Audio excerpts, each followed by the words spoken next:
नरेंद्र मोदी जी, आपने सारे भ्रष्टाचारियों को, सारे परिवारवादियों को एनडीए में शामिल करके, भाजपा में शामिल करके किसी को मुख्यमंत्री बना दिया है, किसी को उप मुख्यमंत्री बना दिया है, किसी को अन्य कोई पद दे दिया है और आप भ्रष्टाचार और परिवारवाद की बात कर रहे हैं।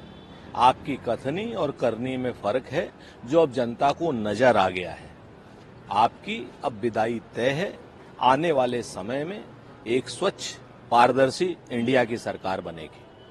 इसके साथ ही केंद्रीय मंत्री अनुराग ठाकुर ने कहा है कि नहीं थे, लेकिन हम पूर्ण बहुमत के साथ सत्ता में आए। उन्होंने 2019 से पहले भी कहा, लेकिन पीएम मोदी फिर से पूर्ण बहुमत के साथ आए। कांग्रेस द्वारा राक्षस कहे जाने वाले इस लोकतंत्र की जनता, जिसे हम भगवान की तरह मानते हैं, धन्य है और एक गरीब परिवार का बेटा प्रधानमंत्री पद तक आया है। जनता ने एक बार फिर घमंडियों के गठबंधन का अहंकार तोड़ दिया। घनघोर परिवारवादी अनुराग ठाकुर जब इंडिया को गाली देते हैं तो उनके संस्कार समझ में आते हैं। आप इंडिया को कुछ मत कहिए, कांग्रेस को जो मर्जी हो कह लीजिए। और अनुराग ठाकुर साहब, आपके पास हिंदू मुसलमान करने के अलावा कुछ नहीं है। आप हमें बताइए ना, कितने रोजगार आपने दे दिए, महंगाई कितनी कम कर दी।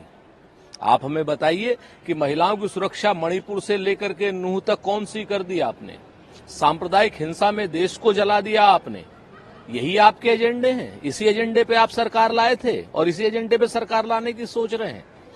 जनता सब जानती है, इस बार जनता एनडीए का और आपका घमंड तोड़ेगी। बीजेपी अध्यक्ष बना देंगे। अपराधियों की जगह पुलिस अधिकारी की हत्या हो रही है। सीएम नीतीश कुमार नहीं गए। 18 साल में कुछ भी करने में सक्षम नहीं है। अगर वो 18 साल में कुछ भी करने में सक्षम नहीं थे सम्राट चौधरी साहब, तो आप उनको मुख्यमंत्री क्यों बनाए हुए थे? ये थिथराई बतियाना बंद कीजिए। आप लोग हताश हैं, निराश हैं, परेशान हैं। आपको रास्ता नहीं सूझ रहा है नीतीश कुमार जी के बगैर, इसलिए आप उनके ऊपर अनर्गल आरोप लगा रहे हैं। उनके ऊपर नहीं, आप अपने ऊपर आरोप लगा रहे हैं। आने वाला समय बिहार आपको जवाब देगा।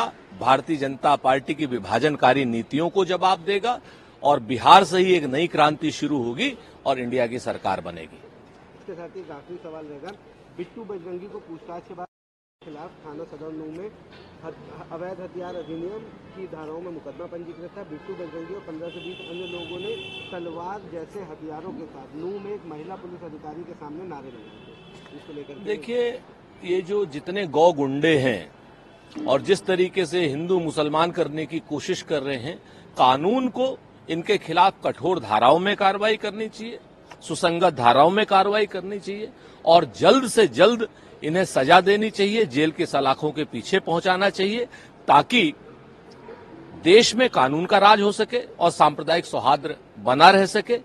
इस जैसे अपराधी देश में कहीं ना कहीं केरोसिन छिड़क के आग लगाने का काम करते हैं, जिससे देश की प्रगति भी रुकती है और देश में सांप्रदायिकता भी बढ़ती है।